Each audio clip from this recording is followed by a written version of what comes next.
కడప జిల్లా government college ఫర్మెన్లో youth day సందర్భంగా DLSA ఆధ్వర్యంలో అవగాహన కార్యక్రమం నిర్వహించారు. ఈ సందర్భంగా లోక్ అదాలత్ జడ్జి బాబా ఫక్రుద్దీన్ మాట్లాడుతూ యువత మొబైల్ ఫోన్లకు బానిసై భవిష్యత్తును నాశనం చేసుకోకుండా విద్యా క్రమశిక్షణపై దృష్టి పెట్టాలని సూచించారు. ప్రతి పౌరుడు మంచి నడవడికతో బాధ్యతగా వ్యవహరించినప్పుడే దేశభక్తి బాగుంటుందని అన్నారు.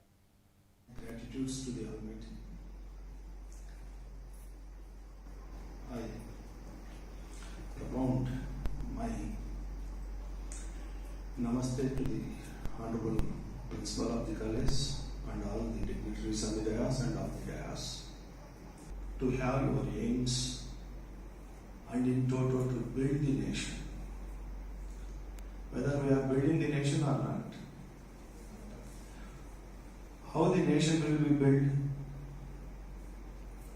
whether it is built by foundation with the rocks, whether it is built by the walls with the bricks.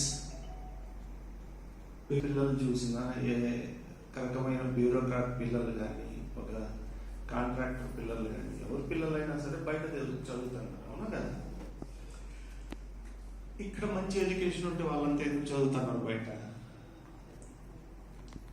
ఈ అవకాశం చూడండి. ఆగస్టు 12న ప్రారంభించారు. ఫస్ట్ మన ఇండియాలో కూడా నేషనల్ యూత్ డే జరుపుకుంటాం. ఎప్పుడు ఎవరైనా తెలుసా? నేషనల్ యూత్ డే కొంచెం గట్టిగా చెప్పండి. నేషనల్ యూత్ డే మొదలుపెట్టింది.